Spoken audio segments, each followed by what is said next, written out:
Concentration terms के अंदर कुल 7 ऐसे डेफिनेशंस मुझे पढ़ाने हैं, जिसमें से कुछ डेफिनेशन मैंने पढ़ा दिया होगा और कुछ डेफिनेशन मुझे पढ़ाना बाकी रहा होगा। ठीक है, यही है ना सारी कहानी।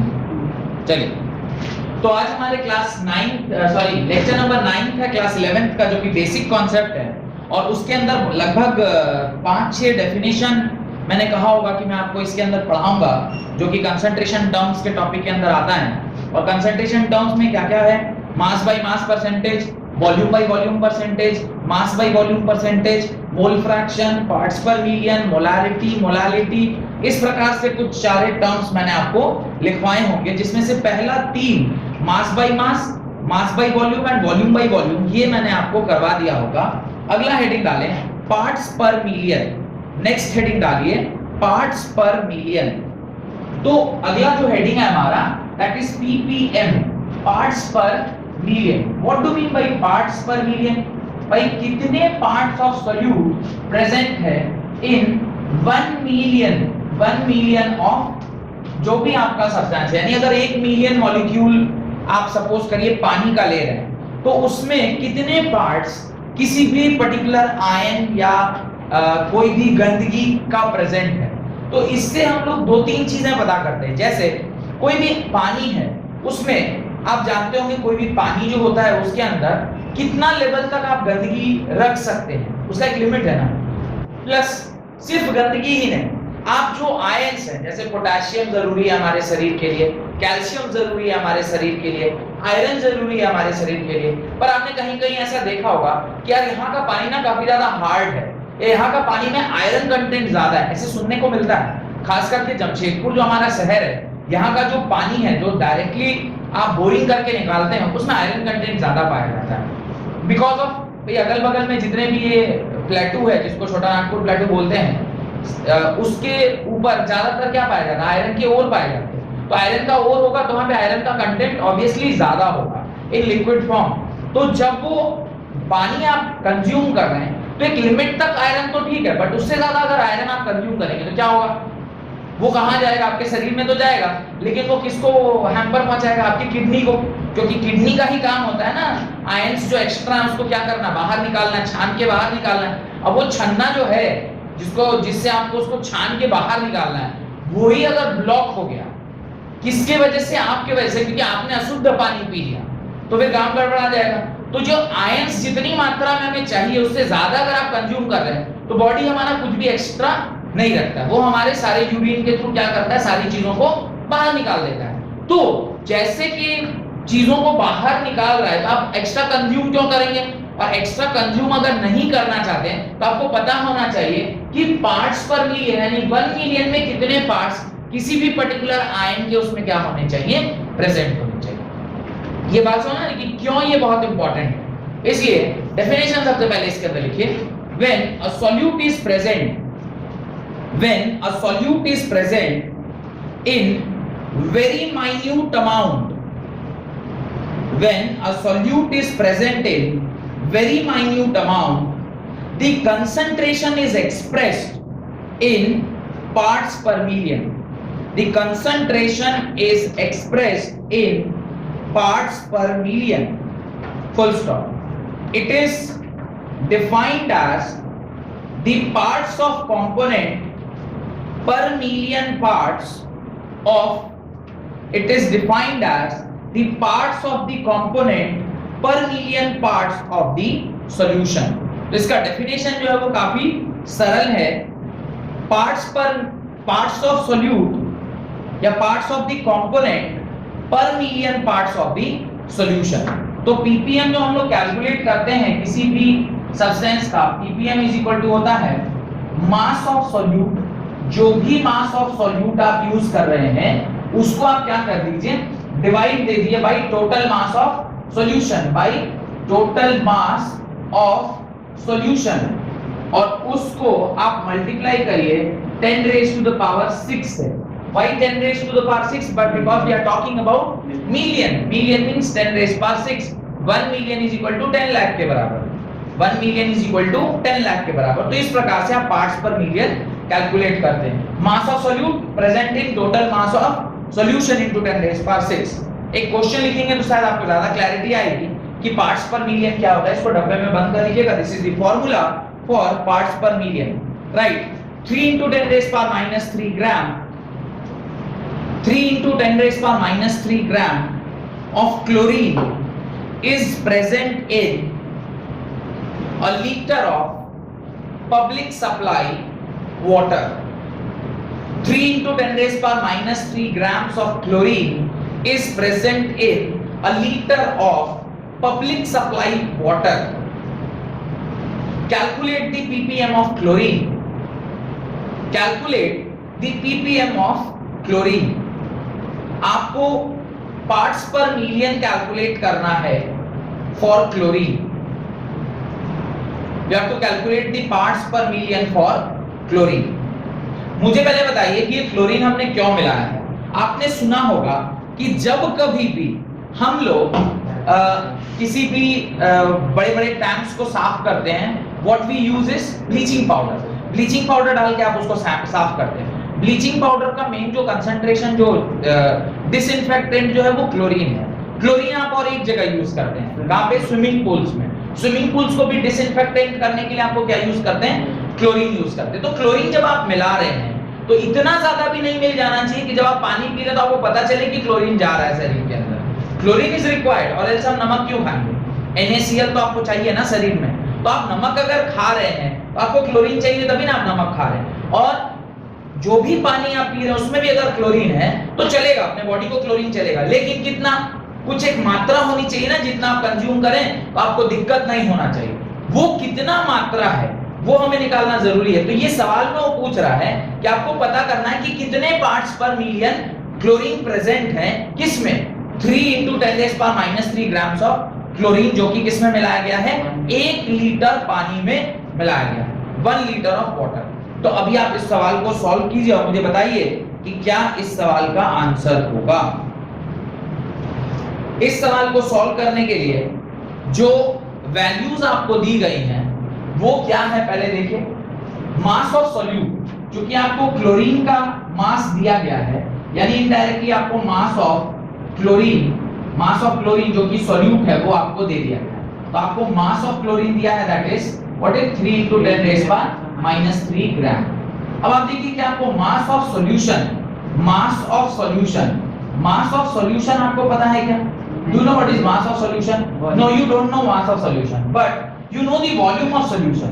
तो mass of solution is equal to, आप लिख सकते हैं ना, volume of solution into density of solution into density of solution, ऐसा आप लिख सकते हैं क्या? देखिए, अच्छा, ये जो volume of solution है ये ml में, तो ये कितना होगा? 1000 ml होगा, into density क्या होगा? 1 ग्राम पर ml, ग्राम पर ml is the unit of density। अब इसको आप मल्टीप्लाई करोगे तो ये कितना निकल के आ रहा है? 1000 ग्राम निकल के आ रहा है। अब आपको मास ऑफ क्लोरीन पता है, यानी मास ऑफ सॉल्यूट पता है और मास ऑफ सॉल्यूशन पता है, तो पार्ट्स पर मिलियन जब आप सॉल्व करोगे तो क्या लिखोगे? You will write 3 into 10 raised power minus 3 whole divided by 1000 into 10 raised power 6। अब ये देखिए, आप इसको जब नीचे लेके आएंगे तो ये क्या हो जाएगा? 10 raised power 3। मैं इसे मिटा रहा हूँ, ये मिट गया। अब ये मिट गया तो आपके पास ये नीचे भी 6 हो गया, ऊपर भी 6, ये सारा क्या हो गया? कट गया, और आपके पास क्या बच गया? 3। यानी ppm की वैल्यू कितनी हो गई? 3 ppm हो गई। यानी क्लोरीन की मात्रा, chlorine in terms of ppm कितना हो गया? 3 ppm हो गया। यानी 3 पार्ट पर million out of 1 million parts, only 3 part is chlorine, जो कि चलेबल है, जो कि चल जाएगा। बात समझ में आ रहा है? तो इस प्रकार से आप ये पता करते हैं, और कुछ स्टैंडर्ड होगा ना कि कितना तक चल सकता है, और ये कैलकुलेट किया, और सपोज करिए ये कुछ 1000 में आ रहा है, 3000 ppm आ रहा है, हो सकता है वो चलेबल ना हो या उसको ना चलाया जा सके। बात समझ में आ रहा है? तो ये इस प्रकार से आप ppm निकालते हैं। ये ppm का कॉन्सेप्ट अगर आपको समझ में आ गया है तो आप हेडिंग डालें एंड राइट मोल फ्रैक्शन। अगला हेडिंग डालें मोल फ्रैक्शन। ये कॉन्सेप्ट आपका कंप्लीट हो गया। हेडिंग डालें मोल फ्रैक्शन। अब देखिए मोल फ्रैक्शन क्या है, पहले एक ही बार में समझ लेते हैं और उसके बाद फिर हम लोग उसका डेफिनेशन वगैरह लिखते जाएंगे। देखिए मोल फ्रैक्शन क्या है। किसी भी सॉल्यूशन में ध्यान देके देखिएगा दो ही चीज होता है, एक तो होता है सॉल्यूट और दूसरा होता है सॉल्वेंट। ये तो अभी आपको और डाउट नहीं होना चाहिए कि सर एक सॉल्यूशन के अंदर सॉल्यूट और सॉल्वेंट दो चीजें प्रेजेंट होती हैं। अब अगर एक सॉल्यूट है और दूसरा सॉल्वेंट है तो किसी भी कंटेनर में अगर एक सॉल्यूशन की मैं बात करूं तो इसमें क्या क्या चीजें प्रेजेंट होंगी, यही दोनों चीजें प्रेजेंट होगी, या तो ये प्रेजेंट होगा नहीं तो ये प्रेजेंट होगा। इन दोनों का मोल्स होगा वहां पे, क्योंकि अगर ये प्रेजेंट है तो ये कुछ मोल्स में प्रेजेंट होंगे। Moles is what, mass upon molecular mass. Moles is what, mass upon molecular mass. ये मैंने आपको लिखवाया होगा, मास अपॉन मॉलिक्यूलर मास होता है मोल्स। और सिमिलरली मोल्स ऑफ अगर सॉल्वेंट की आप बात करें तो वो भी क्या होगा, ये मास ऑफ सॉल्यूट और यहाँ पे क्या हो जाएगा mass of solvent by molecular mass of solvent. ये मॉलिक्यूलर मास ऑफ सॉल्वेंट। अब mole fraction as the name suggest, mole fraction को पहले हम लोग x से डिनोट करते हैं और ये मोल फ्रैक्शन किसी भी चीज का होगा वो ऐसे लिखते हैं, मोल्स ऑफ जो भी कंपोनेंट की आप मोल निकालना चाहते हैं, मोल फ्रैक्शन निकालना चाहते हैं, moles of the component divided by total number of moles. Mole fraction ये होता है moles of that particular component divided by total number of moles in solution.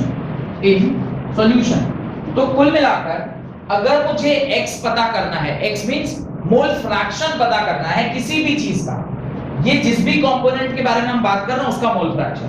किसी एक सॉल्यूशन में दो ही चीजें प्रेजेंट है, एक तो सॉल्यूट और दूसरा सॉल्वेंट। तो मैं यहाँ पे लिखता हूं मोल फ्रैक्शन ऑफ A, यानी मैंने इनडायरेक्टली क्या लिखा है, मोल फ्रैक्शन ऑफ, मैंने सॉल्यूट लिखा है। और if I am writing mole fraction of B मतलब क्या लिखा है, मोल फ्रैक्शन ऑफ सॉल्वेंट। तो मोल्स ऑफ A यानी मोल्स ऑफ सॉल्यूट जिसको हम लोग A बोल रहे हैं, whole divided by total moles of solution लिखेंगे क्या। अगर मैं इसे एक स्टेप और आगे बढ़ा के लिखूं तो ये क्या लिखूंगा, moles of A whole divided by moles of A plus moles of B लिखूंगा क्या, देखिए तो, बिकॉज सॉल्यूशन में क्या क्या प्रेजेंट है, दो चीजें प्रेजेंट है, क्या क्या, सॉल्यूट और सॉल्वेंट। और सॉल्यूट और सॉल्वेंट की जब मोल्स की हम बात कर रहे हैं तो इसे moles of A plus moles of B लिख सकते हैं। अब ये तो हो गया x ऑफ A। अगर मैं x ऑफ B बात करूं यानी मोल फ्रैक्शन ऑफ B बात करूं, मेरे को क्या लिखना चाहिए, moles of solvent that is B whole divided by total moles of solution, total moles of solution. अब इसको अगर आप लिखोगे इन टर्म्स ऑफ जो एक्सप्रेशन हमने लिखा है, आप क्या लिखोगे, moles of B by moles of A plus moles of B लिखेंगे नहीं लिखेंगे। तो ये जो XB है this is mole fraction of solvent और x ऑफ A जो है वो क्या है, मोल फ्रैक्शन ऑफ सॉल्यूट। थोड़ा सा ध्यान देकर देखिए, यहां से एक रिलेशनशिप एस्टैब्लिश हो रहा है, x of A plus x of B is equal to 1। ये हम लोग कोशिश करते हैं प्रूव करने का कि x of A plus x of B 1 होता है कि नहीं होता। x ऑफ A यानी मोल फ्रैक्शन ऑफ A क्या लिखा हुआ है, n ऑफ A यानी moles of A whole divided by moles of A plus moles of B। Similarly x of B क्या लिखा हुआ है, moles of B whole divided by moles of A plus moles of B। आप इसका क्या ले लीजिए, एलसीएम ले लीजिए। एलसीएम लेंगे तो क्या आएगा, moles of A plus moles of B, ऊपर क्या आएगा, moles of A plus moles of B। दिखाई दे रहा है। अब ये आपस में क्या हो गया, कैंसिल हो गया और आपको क्या मिल गया, 1, यानी 1 इज इक्वल टू क्या हो गया, 1। आप लिखेंगे LHS is equal to RHS। इसका क्या मतलब है, जब कभी भी LHS RHS के बराबर हुआ इसका मतलब जो रिलेशनशिप आपने यहाँ पर लिखा है वो 100% क्या है, ट्रू है। यानी sum of mole fraction of all the components present in a solution is always 1। अब यहाँ पे मैंने बाइनरी सॉल्यूशन लिया कि कैसा सॉल्यूशन था, बाइनरी सॉल्यूशन। बाइनरी सॉल्यूशन मतलब एक सॉल्यूट एक सॉल्वेंट। अगर एक से ज्यादा सॉल्यूट या सॉल्वेंट वाला मिक्सचर होता तो ये रिलेशनशिप को हम कैसे लिखते, इस रिलेशनशिप को हम ऐसे लिख सकते थे, x of A plus mole fraction of B plus mole fraction of C plus mole fraction of D plus dot dot dot dot mole fraction of x of n is equal to किसके बराबर 1 के बराबर। यानी ये एक ऐसा relationship है जो आपको क्या होना चाहिए, ध्यान होना चाहिए मोल फ्रैक्शन को लेकर। डन। मोल फ्रैक्शन क्या है? It is simply a fraction of moles of that particular component bye total moles. अब सॉल्यूट का हुआ तो moles of solute bye total moles, solvent का हुआ तो moles of solute bye total moles. मुझे एक बात बताइए, इसका यूनिट क्या हो? It is a unitless quantity. Why it is a unitless quantity? Because ऊपर भी मोल और नीचे भी मोल और मोल आपस में क्या हो गए, कैंसिल हो गए। फ्रैक्शन हमेशा क्या होता है, एक डायमेंशनलेस यूनिटलेस क्वांटिटी होती है। डन। तो अब मोल फ्रैक्शन का डेफिनेशन लिखें। It is the ratio of number of moles, it is the ratio of number of moles of a particular component, it is the ratio of the number of moles of a particular component to the total number of moles of the solution, to the total number of moles of the solution, to the total number of moles of the solution. It is denoted by x, it is denoted by x। x से हम लोग इसको क्या करते हैं, denote करते हैं। और उसके बाद ये जो कुछ भी मैंने बोर्ड में बनाया है उसको आप अपनी कॉपी में बना लीजिएगा। यहाँ पर ये जो है वो ब्लू कलर से जो मैं बना रहा हूँ ये क्या होगा, सॉल्वेंट होगा, और जो ब्लैक कलर से पानी बना हुआ है वो क्या होगा, सॉल्यूट होगा। और जो मैंने एक्सप्रेशन अभी लिखा है वो किसके लिए लिखा है, फॉर अ बाइनरी सॉल्यूशन। फिर बाद में मैंने इन जनरल ये जनरल एक्सप्रेशन लिखा है, तो पहले ये लिखिएगा for a binary solution. Solution क्या होता है, सॉल्यूट प्लस सॉल्वेंट के बराबर होता है। उसके नीचे डायग्राम बनाइएगा। मोल्स का फॉर्मूला बगल में लिख लीजिएगा ताकि आपको पता चले कि मोल्स किसे कहते हैं। मोल्स होता है मास अपॉन मॉलिक्यूलर मास। उसके बाद मोल्स का डेफिनेशन लिख के इसको आप डब्बे में बंद करिए, बिकॉज़ ये डेफिनेशन बहुत इंपॉर्टेंट है। Moles of a particular component whole divided by total number of moles in the solution. ये आप डब्बे में बंद कर लीजिए। ये मोल्स ऑफ, ये मोल फ्रैक्शन ऑफ A, ये मोल fraction of B, mole fraction of A and mole fraction of B को इस प्रकार से लिख के आप पहले ये दोनों को डब्बे में बंद कीजिएगा। उसके बाद एक यहाँ पे रिलेशनशिप आता है, mole fraction of A plus mole fraction of B is equal to 1। और याद रखिएगा ये रिलेशनशिप किसके लिए है, this is only valid for a binary solution. ये सिर्फ किसके लिए वैलिड है, ये बाइनरी सॉल्यूशन के लिए वैलिड है। This relationship is valid only for binary solution। और ये किसके लिए वैलिड है, for any number of component present in a solution। ये नीचे वाला, तो ये भी लिखिएगा moles of A, moles of B, इसको अच्छे से लिख लीजिए। उसके बाद ये प्रूफ कर लीजिएगा LHS is equal to RHS। और देन आपको ये डब्बे में बंद कर लीजिएगा, क्योंकि ये रिलेशनशिप के ऊपर ही अभी मैं आपको एक क्वेश्चन देने वाला हूँ, उसे आपको सॉल्व करना है। एंड देन आगे की कॉन्सेप्ट को हम लोग पढ़ते हैं। डन। यहां तक लिख लिया होगा, मुझे पूरा विश्वास है। आगे लिखिए। तो ये सब कुछ आप लोगों ने लिख लिया होगा। अब आप अगला सवाल लिखिए। Right, a solution containing 25% water, 25% ethanol and 50% acetic acid by mass. A solution containing 25% water, 25% ethanol and 50% acetic acid by mass. Calculate the mole fraction of each component. Calculate the mole fraction of each component. Her component का आपको mole fraction निकालना है। Question लिख लिया सबने? A solution containing 25% water, 25% ethanol and 50% acetic acid by mass. Calculate the mole fraction of each component. कोई दिक्कत? ये कैसा सॉल्यूशन है? Is it a binary solution or a ternary solution? Ternary solution है यार, जिसमें तीन कंपोनेंट है A, B, C। यानी आपको moles of A, moles of B और मोल्स ऑफ C निकालना होगा पहले, और उसके बाद x of A, x of B और x of C निकालना होगा। And then only you will be able to solve this particular question. तो मैं इसे मिटाता हूं जो मैंने बोर्ड पर लिखा है, और फिर तब तक आप लोग प्रयास कीजिए सॉल्व करने का। हो जाए तो बहुत बढ़िया, नहीं होगा तो फिर मैं इसे सॉल्व करता हूं आप लोगों के लिए, ठीक है। कुछ नहीं है, आपको परसेंटेज बाय मास दिया हुआ है, यानी अगर 100 ग्राम आप कुछ भी लेते हैं तो 100 ग्राम में 25 ग्राम कितना होगा, पानी होगा, 25 ग्राम कितना होगा, इथानॉल होगा, और 50 ग्राम क्या होगा, एसिटिक एसिड। क्यों? क्योंकि 25% बाई वाटर, यानी 25% वाटर बाई मास का क्या मतलब होता है, ये मैंने आपको लॉजिकली बताया हुआ है। 25% means out of 100 gram 25 gram is water, यानी डायरेक्टली और इनडायरेक्टली वो परसेंटेज की मदद से हमें उसने क्या बता रखा है, हमें उसने बताया है कि वाटर H2O का जो मास है, यानी मास ऑफ H2O परसेंटेज के बेसिस में कितना दिया हुआ है, 25 ग्राम्स दिया हुआ है। सिमिलरली इथानॉल C2H5 या CH3CH2OH इथानॉल, इसका मास भी कितना दिया हुआ है आपको, 25 ग्राम दिया हुआ है। और लास्ट में एसिटिक एसिड CH3COOH, इसका मास आपको कितना दिया है, 50 ग्राम दिया हुआ है। बाई मास परसेंटेज है, तो सबसे पहले मुझे क्या निकालना चाहिए, moles of water. Moles of water मतलब mass of water divided by molecular mass of water, mm of water.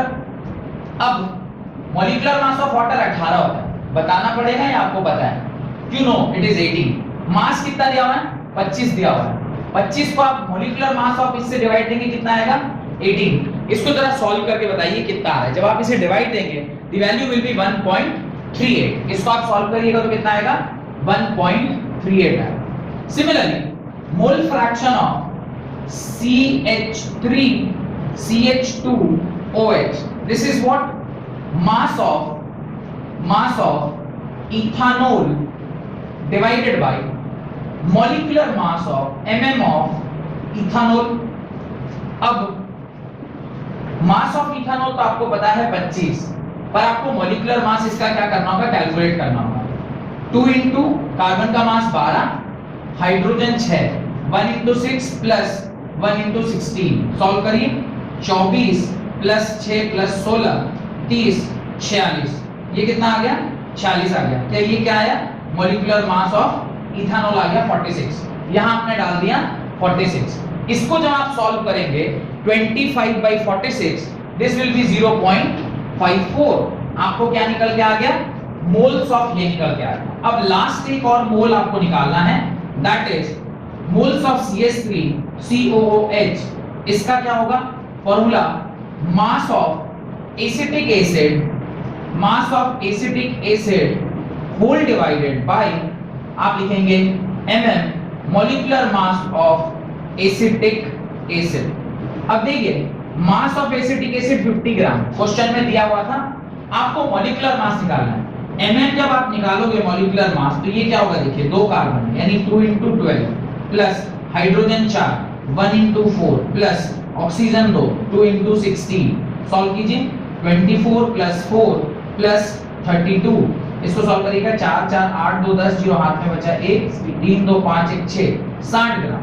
इसको आप 60 ग्राम लिख दीजिए, दिस इज 60। और जब आप इसे सॉल्व करेंगे तो जो वैल्यू आ रहा है वो आ रहा है 0.83 के बराबर, ये आ गया 0.83 के बराबर। अब आप मेरे से ये सवाल पूछना चाहिए, मास्टर तुम आए और चालू हो गए, भाई ये क्यों कर रहे हो ऐसा? तो आपसे उसने पूछा सवाल में क्या है, find the mole fraction of each component. Find the mole fraction of each component मतलब अगर थोड़ी देर के लिए मैं इस जो पानी है इसको A मान लूं, जो इथानॉल है इसे B मान लूं, और जो एसिटिक एसिड है इसे C मान लूं, तो मुझे क्या बोल रहा है फाइंड करने के लिए, x ऑफ A।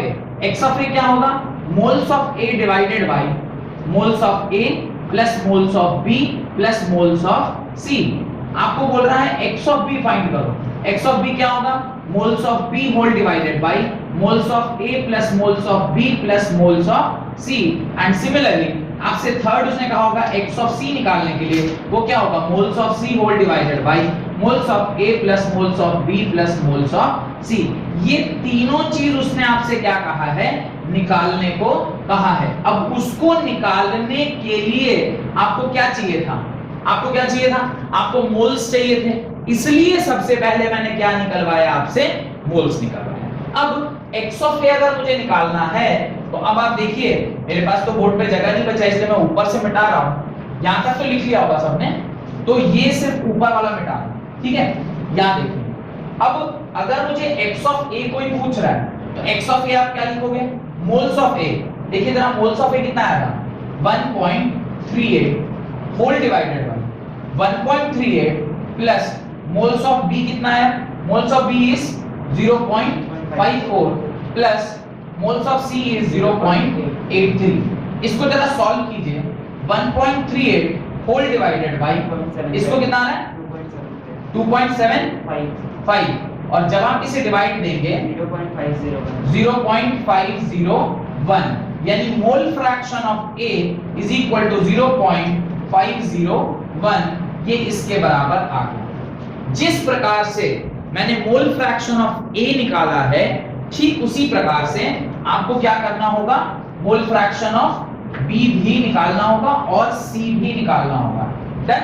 तो आप देखते हैं मोल फ्रैक्शन ऑफ B क्या होगा, mole fraction of B is equal to 0.54 whole divided by 1.38 plus 0.54 plus 0.83।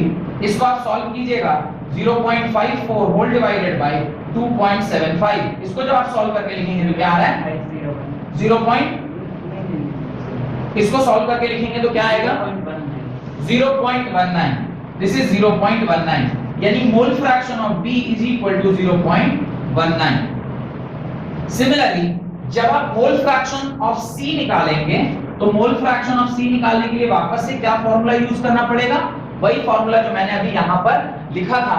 क्या फार्मूला लिखा था, x of c is equal to moles of c whole divided by Na, यानी moles of A plus moles of B plus moles of C। लेकिन मेरे को एक और concept पता है जिससे मैं ये डायरेक्टली निकाल सकता हूं। क्या पता है मुझे पता है कि x of A plus x of B plus x of C is equal to किसके बराबर होता है, 1 के बराबर, क्योंकि तीन ही कंपोनेंट है। इसमें से कोई दो अगर मुझे पता है तो मैं तीसरा निकाल लूंगा नहीं, तो मैं x of c लिखूंगा is equal to 1 minus mole fraction of A and mole fraction of B, that is 0.501 plus 0.190। इसको जरा सॉल्व कीजिए, x of c 1 माइनस, इसको सॉल्व करने पर कितना आ रहा है 0.7 आएगा। इसको जोड़ के देखिए, दिस इज 0.70 और x of c आएगा 0.30 के बराबर। x of c कितना आएगा 0.30 के बराबर। थोड़ा सा अप्रोक्सीमेशन लिया है यहाँ पे, क्योंकि देखिए ये आएगा 69 आएगा, तो मैंने इसे 7 ले लिया है और फिर ये 0.3 हो गया। तो इस प्रकार से x of a आपको पता चल गया, x of b पता चल गया और x of c किसके बराबर है 0.30 के बराबर। सवाल में उसने यही आपसे पूछा था ना, क्या पूछा था, find the mole fraction of each component, her component का मोल फ्रैक्शन निकालिए, और ये हमेशा 1 से क्या होता है, छोटा होता है। याद रखिएगा, तीनों का समेशन अगर 1 के बराबर है तो इंडिविजुअली मोल ऑलवेज किससे छोटा होगा, 1 से छोटा होगा। याद रखिएगा, इसको नोट डालकर एक पॉइंट लिख लीजिए, मोल fraction of individual component is always less then 1।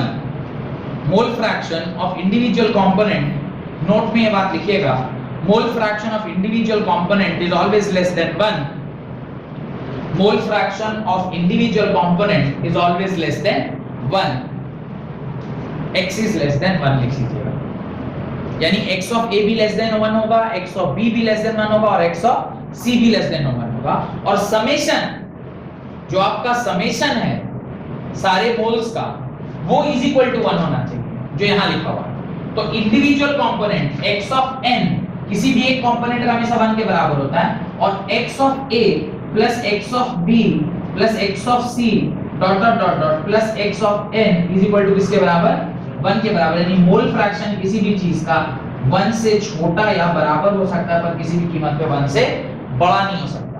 Assumption reason में इस तरह के क्वेश्चन आपसे पूछे जा सकते हैं कि मोल फ्रैक्शन की वैल्यू क्या-क्या हो सकती है, या इस तरह का कुछ एक मैथमेटिकल टर्म डाल दे कि mole fraction always less than is equal to 1 होता है, या greater than is equal to 1 होता है, या इज इक्वल टू 1 होता है, तो उसमें आपको मल्टीपल चॉइस क्वेश्चन में फंसा सकता है, तो उसका ख्याल आपको रखना चाहिए। हेडिंग डालिए, मोलारिटी हेडिंग डालिए मोलैरिटी। हो कि ये जो पर्टिकुलर कॉन्सेप्ट मैंने आपको आज बताया है मोल फ्रैक्शन का, वो आपको समझ में आ गया होगा। अब हेडिंग डालिए molarity. What is molarity? Molarity is when you write the concentration of any solute or solvent in terms of mole per unit volume, आप मोल्स पर यूनिट वॉल्यूम के टर्म्स में जब डिफाइन करते हैं then it is known as molarity. Right, लिखना start करिए, definition लिखिए। Write the definition of molarity. It is defined as the number of moles of solute. It is defined as the number of moles of solute in 1 liter of solution. In 1 liter of solution. तो molarity जो लिखी जाती है वो capital M से denote किया जाता है। कैपिटल M का डेफिनेशन होता है moles of solute, moles of solute whole divided by volume of solution in litre, volume of solution in LTR, in litre. इस प्रकार से हम लोग क्या करते हैं, मोलैरिटी को डिफाइन करते हैं। डन। और मोल्स का फॉर्मूला क्या होता है ऑलरेडी आप जानते हैं। मोल्स ऑफ सॉल्यूट अगर आपसे कोई बोले निकालने तो आप क्या करोगे, मास of solute bye molecular mass of solute. ये याद रहना चाहिए, mass of solute bye molecular mass of solute. तो ऊपर वाले टर्म आपको कैसे निकालना है पता चल गया, वॉल्यूम ऑफ सॉल्यूशन आपको पता रहेगा। अच्छा, अगर कई बार डायरेक्टली वॉल्यूम ऑफ सॉल्यूशन ना देके आपको डेंसिटी और मास दे दे तो भी आप वॉल्यूम निकाल लेंगे। ठीक है। एक और चीज इसमें परिवर्तन किया जाता है कई बार, यहाँ पे क्या होता है मोल्स ऑफ सॉल्यूट, ऊपर तो आप डायरेक्टली क्या लिखते हो मोल्स ऑफ सॉल्यूट लिखते हो, नीचे वॉल्यूम ऑफ सॉल्यूशन पर ये ना इन ml अगर लिख दिया, आप हो सकता है ना मिलीलीटर में लिख लें। अगर आप मिलीलीटर में लिखेंगे तो इसको आप किससे मल्टीप्लाई करोगे 10⁻³ से, क्योंकि 10⁻³ से इसलिए मल्टीप्लाई करना होगा क्योंकि ml को जब लीटर में बदलेंगे तो उसे क्या करेंगे डिवाइड बाय 10⁻³, नीचे डिवाइड होगा तो ऊपर जाके क्या हो जाएगा 10⁻³। तो अगर वॉल्यूम आप ml में लेंगे तो यहाँ क्या मल्टीप्लाई करना होगा 10⁻³ से आपको मल्टीप्लाई करना होगा या 1000 से मल्टीप्लाई करना होगा। तो ये जो भी बातें मैंने यहाँ लिखी हैं उसको आप लिख लीजिएगा और उसके नीचे नोट डालकर एक दो बातें मैं लिखवाता हूँ। एक तो वॉल्यूम ऑफ सॉल्यूशन अगर न देकर वो आपको क्या दे दे, आपसे मास और डेंसिटी दे दे, तो भी आप वॉल्यूम ऑफ सॉल्यूशन क्या कर सकते हैं, निकाल सकते हैं। ठीक है, तो इसको जरा अपनी कॉपी में आप लिखें, उसके बाद हम लोग इससे रिलेटेड एक आध फॉर्मूला और लिखते हैं। ठीक है। इफ, इसके नीचे लिखेगा if the volume of solution is not given directly, if the volume of solution is not given directly, then density is equal to होता है mass by volume। density होता है mass by volume। तो volume अगर मुझे यहाँ से निकालना होगा तो mass by density अगर हम करेंगे, mass by density अगर हम करेंगे तो हम इनडायरेक्टली क्या निकाल सकते हैं, वॉल्यूम निकाल सकते हैं। तो ये लिख लीजिएगा, इफ डायरेक्टली अगर आपको वॉल्यूम नहीं दिया गया है तो आप ये फॉर्मूला यूज करके आप इसको कैलकुलेट कर सकते हैं। और यूनिट क्या होगा, what will be the unit of molarity, ऊपर क्या लिखा हुआ है मोल्स, नीचे क्या लिखा हुआ है लीटर, तो यूनिट होगा मोल्स पर लीटर। मोलैरिटी का यूनिट होता है मोल्स पर लीटर या मोल लीटर इनवर्स, दोनों इसके क्या हुए यूनिट, मोल्स पर लीटर या मोल लीटर इनवर्स। डन। यहां तक कोई डाउट? आगे लिखें, अगर मोलैरिटी को स्पेसिफिक ग्रेविटी के टर्म्स में डिफाइन किया जाए तो उसका क्या फॉर्मूला होगा, लिखिए in case of specific gravity, in case of specific gravity or density and mass percentage molarity is defined as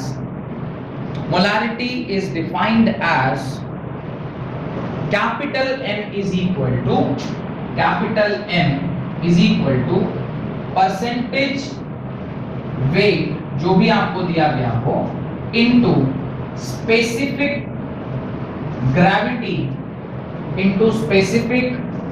gravity percentage into specific gravity into 10 by molar mass into 10 by molar mass इस प्रकार से अगर specific gravity का term अगर आपको दिख जाए सवाल में तो आप डायरेक्टली मोलारिटी इस फॉर्मूले से निकाल सकते हैं, जहां पर परसेंटेज मास या परसेंटेज बाय वेट आपको डायरेक्ट इंफॉर्मेशन दिया गया हो, स्पेसिफिक ग्रेविटी के बारे में आपको बताई गई हो बात, into 10 bye molar mass. What is molar mass? Molecular mass को ही मोलर मास बोलते हैं। एक मोल सब्सटेंस का जो मास होता है उसी को हम लोग मोलर मास बोलते हैं। तो ये मॉलिक्यूलर मास लिखा हुआ है। इस प्रकार से भी हम उसे सॉल्व कर सकते हैं। इसके नीचे एक और पॉइंट डालकर लिखिए, in case of dilute solution, in case of dilute solution, अगर डाइल्यूट सॉल्यूशन का केस है तो एक कंडीशन यहां पे क्या होता है, वैलिड होता है। याद रखिएगा ये फॉर्मूला तभी लगेगा जब आपको सवाल में क्लियरली मेंशन किया गया हो कि जिस सॉल्यूशन में आप ये निकालना चाहते हैं वो कैसा सॉल्यूशन है, it is a dilute solution. तो यहां पे स्टार मार्क करके लिख लीजिएगा, in case of dilute solution. ये तभी वैलिड है जब ये सॉल्यूशन कैसा है, डाइल्यूट सॉल्यूशन है। तो आप लिख सकते हैं M1V1 is equal to M2V2, M1V1 is equal to M2V2। इसका इनडायरेक्ट मतलब है MV is equal to constant, MV is equal to constant. MV अगर कांस्टेंट है तो mass is inversely proportional, molarity is inversely proportional to volume. क्या गलती बोल रहा है, मोलैरिटी किसका इनवर्सली प्रोपोर्शनल टू वॉल्यूम है कि नहीं? तो बात एक ही है, पर याद रखिएगा ये तभी ये रिलेशनशिप आप डायरेक्टली यूज कर सकते हैं जब ये कैसा है, डाइल्यूट है। अच्छा, आप डाइल्यूट होगा तो क्यों यूज कर पाएंगे, रीजन बोलता हूं। मोल्स ऑफ सॉल्यूट ऊपर लिखा हुआ है, अगर डाइल्यूट होता है हमारा सॉल्यूशन तो जो आपका मोल्स ऑफ सॉल्यूट है वो ऑलमोस्ट कांस्टेंट, ना के बराबर। डाइल्यूट सॉल्यूशन है ना, डाइल्यूट सॉल्यूशन में मोल्स ऑफ सॉल्यूट क्या, बहुत कम, ऑलमोस्ट ना के बराबर। तो मैं कह सकता हूं कि ये कांस्टेंट है। अगर ये कांस्टेंट है तो molarity is inversely proportional to volume of solution. और वहां से ही आप निकाल के लाए कि इन दोनों को मल्टीप्लाई करेंगे तो क्या हो जाएगा, कांस्टेंट हो जाएगा। M1V1 is equal to M2V2 is equal to MTV3 is equal to dot dot dot dot MNVN। उसी को हम लोग लिख रहे हैं MV is equal to constant और वो M is inversely proportional to V। पर ये से कंडीशन यही है कि डाइल्यूट सॉल्यूशन होगा तो मोल्स ऑफ सॉल्यूट क्या होंगे, कांस्टेंट। M1 और M2 क्या है? अलग अलग केसेस है मोलैरिटी के। अगर ये वॉल्यूम है तो ये मोलैरिटी होगी, ये वॉल्यूम है। इसमें सवाल जो बनता है वो ये बनता है कि आपको किसी एक सॉल्यूशन का वॉल्यूम पता है, मोलैरिटी पता है, और आपको बता रहा है कि इस पर्टिकुलर सॉल्यूशन को एक फलाने वॉल्यूम में लेके जाएंगे तो उसका मोलैरिटी क्या हो जाएगा। तो इसमें से कोई तीन दिया होगा, चौथा आपसे निकलवाएगा, आप निकाल लोगे आराम से। एक सवाल करवाऊंगा तो उससे आपको इसका आइडिया लगेगा कि किस प्रकार से इस रिलेशनशिप को यूज करते हैं। चलिए सवाल लिखिए, write the question. What volume of 10 mHCl, ये रिलेशनशिप लिख लिए। इसके नीचे क्वेश्चन लिखें, What volume of 10 mHCl, 10 mHCl means 10 molarity of HCl and 3 mHCl, 3 mHCl should be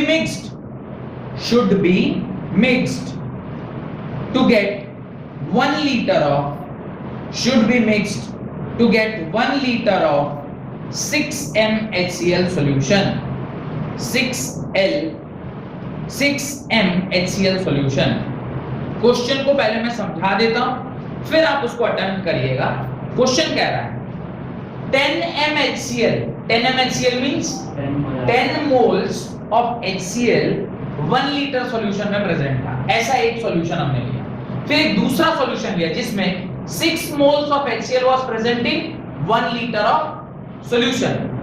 इन दोनों को आपने मिक्स किया और मिक्स करके क्या बनाया, 1 लीटर सॉल्यूशन बनाया।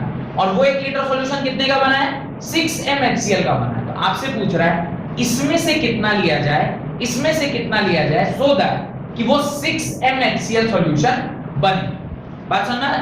मिक्सचर का सवाल है, देखा जाए तो काफी सरल है अगर कॉन्सेप्ट क्लियर हो तो, और अगर कॉन्सेप्ट क्लियर नहीं है तो फिर तो मुश्किल है इस सवाल को बनाना। खैर मैं आपको सॉल्व करके दिखाता हूं इस तरह के सवाल को आप कैसे बनाएंगे।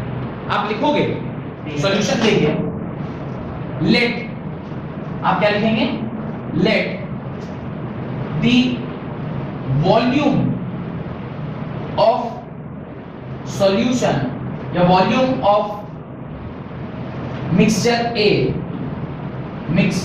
A is volume of mixture A taken is x ml। आपने x ml किससे लिया, A मिक्सचर से लिया, और वॉल्यूम ऑफ मिक्सचर B या सॉल्यूशन B जो आपने लिया है वो कितना होगा, 1 - x लीटर हो जाएगा। या फिर अगर आप इसे चाहते हैं इन टर्म्स ऑफ लीटर ना लिखें या इसको लीटर लिखें तो इसको भी लीटर कर लीजिए और इसे भी लीटर कर दीजिए, तो 1 - x लीटर, कोई दिक्कत। अब आप क्या बोल रहे हैं, अकॉर्डिंग टू क्वेश्चन आप ये कह रहे हैं कि आपने m1v1 प्लस m2v2 को ऐड किया तो m3v3 बन गया।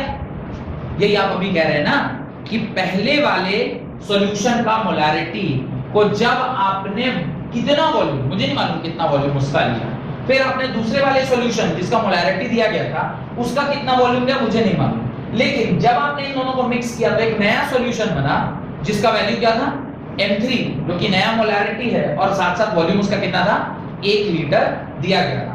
अब इसमें आप वैल्यूज पुट करोगे तो आप क्या लिखोगे, 10 × x प्लस 6, नो दूसरा वाला कितना है, 3 × 1 - x is equal to 6 × 1, solve कर दीजिए, 10x plus 3 - 3x is equal to 6, solve कीजिए, 7x is equal to 6 - 3 x is equal to 3/7 litre. x कितना आ गया, 3/7 लीटर, और if x is 3/7 यानी आपने a सॉल्यूशन का कितना लिया, 3/7 लीटर लिया, ml में बदलिएगा तो इसका आ जाएगा, इसे मल्टीप्लाई कर दीजिए, यानी 3000/7 करके बताइए कितना आ रहा है, कितना ml आ रहा है, 4.2 आ रहा था, 3/7 4.2 यानी 420 ml इसका लिया, और 3/7 है तो उधर कितना बचेगा, 4/7 × 1000 करिएगा तो ये होगा 4000/7, इसको सॉल्व करिएगा तो ये पक्का 580 ml आएगा, क्योंकि दोनों मिलकर कितना होना चाहिए, 1 लीटर होना चाहिए। इस प्रकार से आपका ये सॉल्यूशन आ गया, और थोड़ा सा हो सकता है इसमें कोई परिवर्तन हो क्योंकि हमने सिर्फ 2 डिजिट तक लिया, अगर तीसरा डिजिट लेंगे तो ये 4 to 8 हो जाएगा, 4 to 00, ये इसको डिवाइड देने पर ज्यादा हो जाएगा, 4 to 00 ml तो ज्यादा हो जाएगा, 4.2 3/7 को डिवाइड करना है 0.428 आएगा, ये 0 पॉइंट इसको डिवाइड देने पर आ रहा है, अगर सिर्फ 3/7 करेंगे इसको सॉल्व करने पर आ रहा है 0.428 लीटर, तो अब इसे 1000 से मल्टीप्लाई करिएगा तो 428 ml आएगा, और ये हो जाएगा 472 एग्जैक्ट, बुक में भी यही दिया हुआ, ठीक है। इस प्रकार से आप ये रिलेशनशिप यूज करना सीखें कि कैसे इस रिलेशनशिप को यूज करते हैं, पर याद रखिएगा in case of dilute solution, dilution मतलब आप उसको डाइल्यूट कर रहे हैं, डाइल्यूट करना मतलब होता है जब आप उसमें पानी का मात्रा बढ़ा रहे हैं, 2 अलग-अलग लीटर था दोनों को मिक्स किया तो आपने उसको डाइल्यूट किया, एक 10 मोल पर लीटर था, एक 3 मोल पर लीटर था, दोनों को मिक्स कर दिया तो 13 मोल कितने में हो गया, 2 लीटर में हो गया। लेकिन आपको क्या चाहिए, आपको 6m HCl चाहिए था 1 लीटर में, तो अब इसका कुछ कम लेना होगा, इसका कुछ ज्यादा, ऐसे करके कुछ एक हिसाब लगाना होगा, ताकि ये बात जो बोला समझना है, अभी जो मैंने बोला, अभी मैं ये बोल रहा हूं कि अगर मैं इसका 10 मोल्स ये प्रेजेंट था 1 लीटर में और दूसरे वाले का कितना था, 3 मोल्स प्रेजेंट था 1 लीटर में, इसको मिक्स करेंगे तो क्या होगा, 13 मोल्स मुझे मिलेगा 2 लीटर में, तो पर लीटर कितना हुआ, 6.5 मोल्स पर लीटर आया, यानी इसको मैं 6.5 m बोलूंगा। ये तो तब ना जब इसका 500 लेते और इसका 500 लेते, आपको क्या चाहिए था, आपको चाहिए था 6 m HCl, यानी कुछ इसमें से कम लेना चाहिए था, इसमें से ज्यादा। इसलिए देखिए पहले वाले में से आपने क्या लिया, 500 से कम लिया, 500 ml से 428 से काम चलाया, और यहाँ पर आपको थोड़ा ज्यादा लेना पड़ा क्योंकि ये डाइल्यूटेड था और ये कंसंट्रेटेड था। कंसंट्रेटेड में से थोड़ा कम लिया और डाइल्यूटेड से थोड़ा ज्यादा लिया, तो आपका जो आंसर था 6m वो आपने बना लिया। सिंपल है, चीनी और पानी को घोल मिला रहे हैं, उसी तरीके से सोच सकते हैं। लास्ट जो कॉन्सेप्ट है आज के क्लास का और इस पर्टिकुलर चैप्टर का, that is molality. That is molality, MOLILITY, MOLALITY, molality, right. Molality, what is molality, molality क्या होता है, मोलालिटी का क्या डेफिनेशन है, और मोलारिटी और मोलालिटी में क्या डिफरेंस है, इस चीज को पढ़ के आज की क्लास और इस चैप्टर को हम लोग समाप्त करेंगे, राइट। मोलालिटी, पहले डेफिनेशन लिखिए मोलालिटी का। मोल्स, सॉरी डेफिनेशन लिखिए। It is defined as the number of moles, it is defined as the number of moles of solute present in 1 kg of solvent. Molality, याद रखिएगा molality को हमेशा हम लोग छोटे m से डिनोट करते हैं। डेफिनेशन कहता है it is defined as number of moles of solute dissolved in 1 kg of solvent, 1 kg of solvent, moles of solute dissolved in mass of solvent in kg। तो 1 kg सॉल्वेंट में जितना solute dissolve किया गया है उसी को हम क्या बोलते हैं, मोलालिटी बोलते हैं।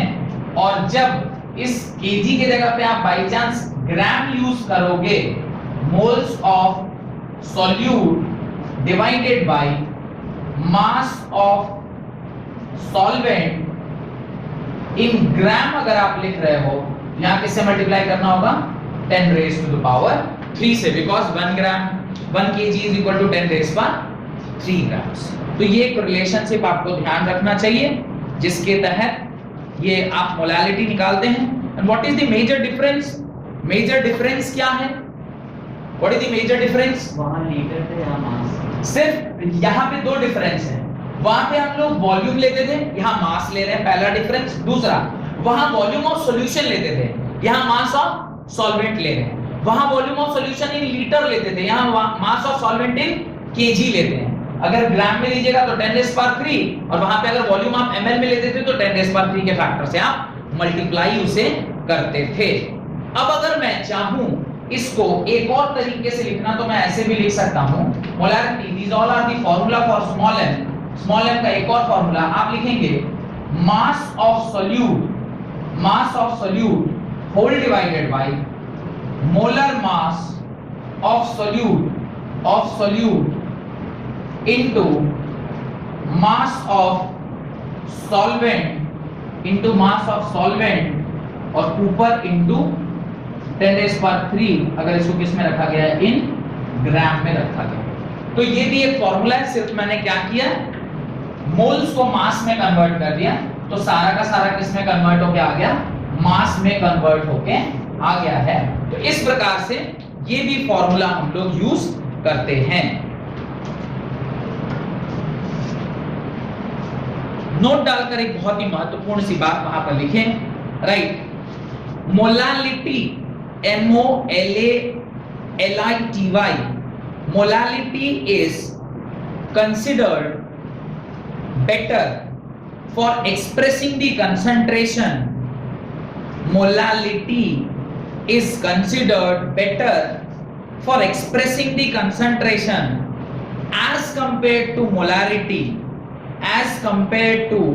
molarity, because the molarity changes with temperature,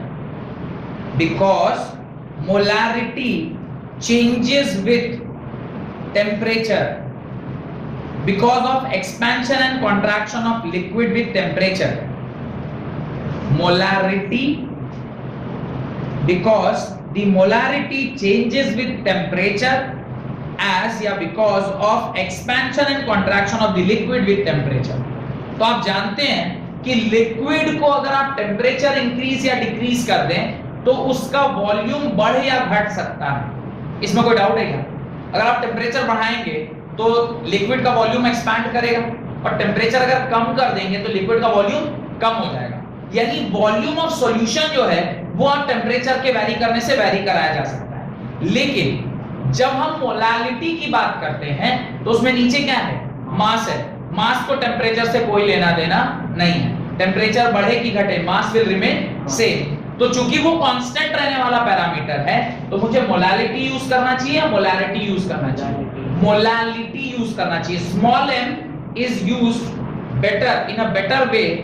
Small m is a better way to use for the concentration term with respect to capital M. Capital M is dependent on temperature, whereas small m is not dependent on temperature. इसलिए आप molality को use करना चाहिए। तो आगे लिखिए, expansion or contraction of liquid with temperature, but molality does not change with temperature. Molality does not change with temperature. Full stop. However, molarity is widely used. However, molarity is widely used. क्यों उसके बावजूद भी molarity ज्यादा use में आएगा? Molarity इसलिए ज्यादा use में आएगा क्योंकि हमें वॉल्यूम मेजर करना काफी आसान है ना। आप उसको बीकर में डालिए, ml नाप लीजिए, और उसका मास मेजर करना, उसके लिए आपको उसकी डेंसिटी का डेटा चाहिए होगा। डेंसिटी को मास के साथ मल्टीप्लाई करिएगा, फिर मास आप मेजर कैसे करेंगे? तो पहले बीकर का अकेला करिए, फिर बीकर में लिक्विड डाल के उसके साथ करिए, फिर बीकर का मास उसमें से सब्ट्रैक्ट करिए तो मास ऑफ लिक्विड आया, उसको उसके डेंसिटी से मल्टीप्लाई करिए, then you will get the. समझ में आ रहा है? तो थोड़ा कॉम्प्लिकेटेड प्रोसेस है, पर अगर वॉल्यूम में सीधे आपने बीकर में डाला, देखा कितना ml है, आपको आंसर मिल गया। बात समझ में आ रहा है? तो ये इसलिए है। हाउएवर मोलारिटी, हां हाउएवर इसका टेम्परेचर कोई कांस्टेंट मतलब हाँ, जब कभी भी हम मेजर करेंगे तो कांस्टेंट टेम्परेचर मेजर करेंगे। टेम्परेचर वैरी होगा तो वैल्यू बदल जाएगी। ये जब भी मेजरमेंट होता है कांस्टेंट टेम्परेचर। एक क्लास में 28 डिग्री पे कर रहा है, दूसरे में 25 पे करेगा, अलग-अलग आएगा। ऑब्वियसली अलग-अलग आएगा। जब रिसर्च करते हैं तो इसलिए ना वो यही तो आर्गुमेंट दे रहा है वो कि मोलालिटी जो है वो बेटर यूनिट है जिसका आप कंसंट्रेशन मेजर करना चाहिए विद रिस्पेक्ट टू मोलारिटी। उसका रीजन ही यही दे रहा है। However molarity is widely used because it is easier to measure the volume of a solution. It is easier to measure the volume of the solution. It is easier to measure the volume of the solution. एक सवाल और आज की class खत्म। लिखें, calculate the molality of a solution. Calculate the molality of a solution. Calculate the molality of a solution containing 20.7 gram of potassium carbonate dissolved in. Calculate the molality of a solution containing 20.7 gram of potassium carbonate dissolved in 500 ml of solution. Dissolved in 500 ml of solution. Assume the density of solution to be.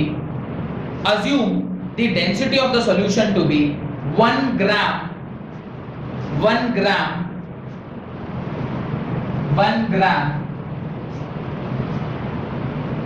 per liter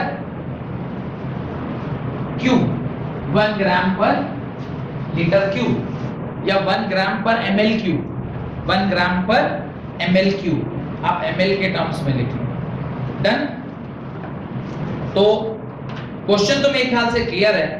अब रह गया सिर्फ इसका solution. तो आपसे कह रहा है कैलकुलेट दी मोलालिटी। देखिए, द मोमेंट आपसे मोलालिटी उसने बोला, मोलालिटी फाइंड करने के लिए आपको क्या चाहिए? Moles of K2SO4 potassium sulphate बोला है ना, डिवाइडेड बाय मास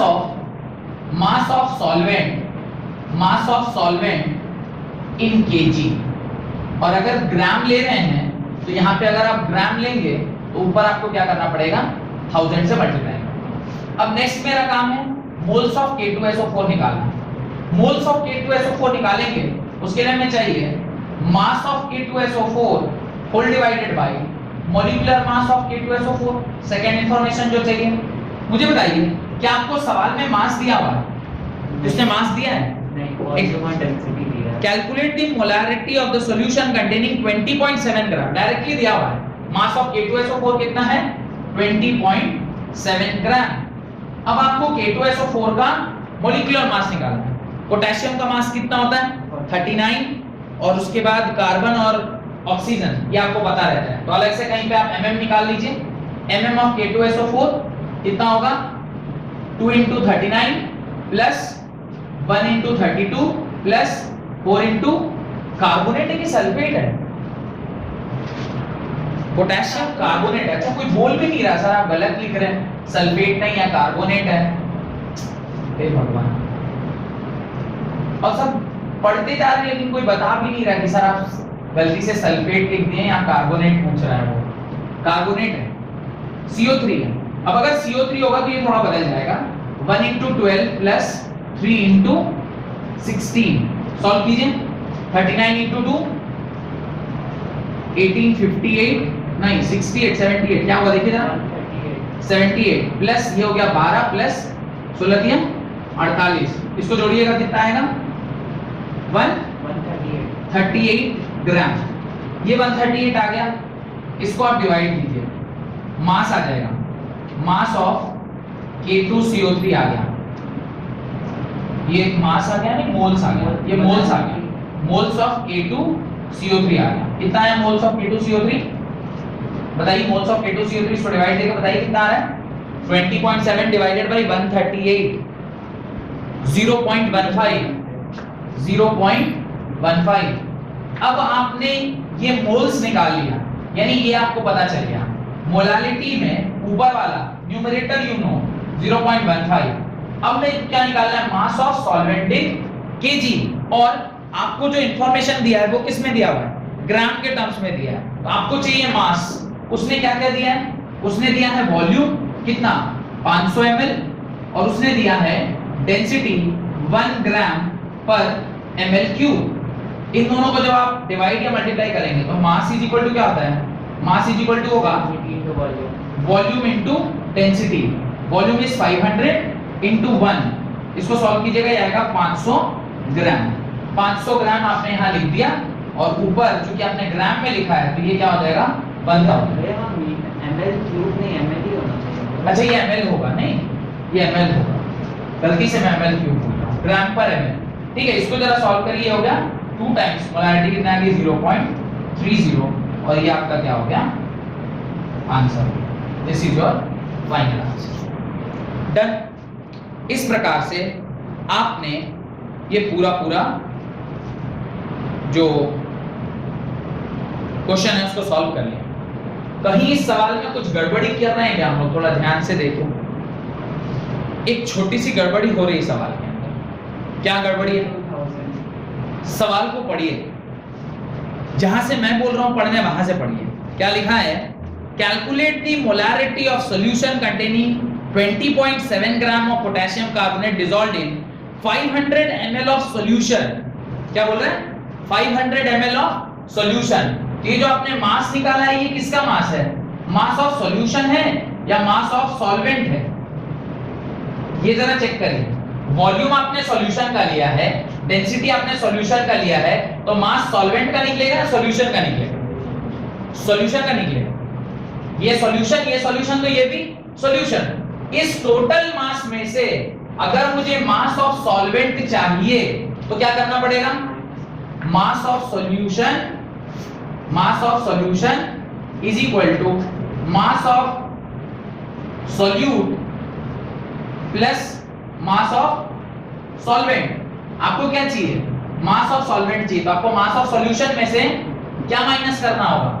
20.7 ग्राम। 20.7 ग्राम आप माइनस करिएगा तो क्या निकलेगा? मास ऑफ सॉल्वेंट निकलेगा। इसको जरा सॉल्व करके बताइए कितना आ रहा है? कितना आ रहा है? 79.3। 4। अबे 500 में से 20.7 घटाना है। 500 में से 20 घटा रहा है, 479.3। अब जब आप इसे डिवाइड देंगे तो मोलैरिटी आएगी 0.313। ठीक है, now it is the correct answer. ध्यान रखिएगा, ये सॉल्यूशन का मास और सॉल्यूशन का डेंसिटी दिया हुआ था, ना कि सॉल्वेंट का मास और सॉल्वेंट का। ये वॉल्यूम सॉल्यूशन का था, क्योंकि वॉल्यूम सॉल्यूशन का था, डेंसिटी सॉल्यूशन का था, तो मास भी किसका निकला? सॉल्यूशन का निकला। हमें तो यहाँ पे मास ऑफ सॉल्यूशन नहीं चाहिए, हमें क्या चाहिए था? मास ऑफ सॉल्वेंट चाहिए था। क्योंकि मास ऑफ सॉल्वेंट चाहिए था, तो mass of solution is equal to होता है mass of solute plus mass of solvent. तो मास ऑफ सॉल्वेंट क्या होगा? मास ऑफ सॉल्यूशन में से आप मास ऑफ सॉल्यूट को माइनस करेंगे, और जब इसको माइनस करेंगे तो कितना होगा? 479.3। तो आपने डिनोमिनेटर में 479.3 लिख के जब सॉल्व किया तो आपका फाइनल आंसर क्या निकल के आता है? Molarity is equal to 0.313। यहां इस पॉइंट पर पहले जब मैंने गलती किया फिर बाद में सही किया, उधर स्टार मार्क कर लीजिए। क्वेश्चन में सॉल्यूशन दिया था, इसलिए हम लोगों ने हड़बड़ करके गलती कर रहे थे, तो ऐसे गड़बड़ हो जाता। आंसर होना चाहिए था 0.313, आपका आता है 0.3। बात समझ में आई? तो इस तरह के छोटे-छोटे टेक्निकल चीजों को ध्यान से रखते हुए और इस तरह से न्यूमेरिकल आप सॉल्व कीजिएगा। ये चैप्टर आज यहाँ पर आपका समाप्त हुआ। अगले चैप्टर यानी अगले क्लास से हम लोग स्ट्रक्चर ऑफ एटम या एटॉमिक स्ट्रक्चर चैप्टर स्टार्ट करेंगे। बहुत बहुत धन्यवाद आज की क्लास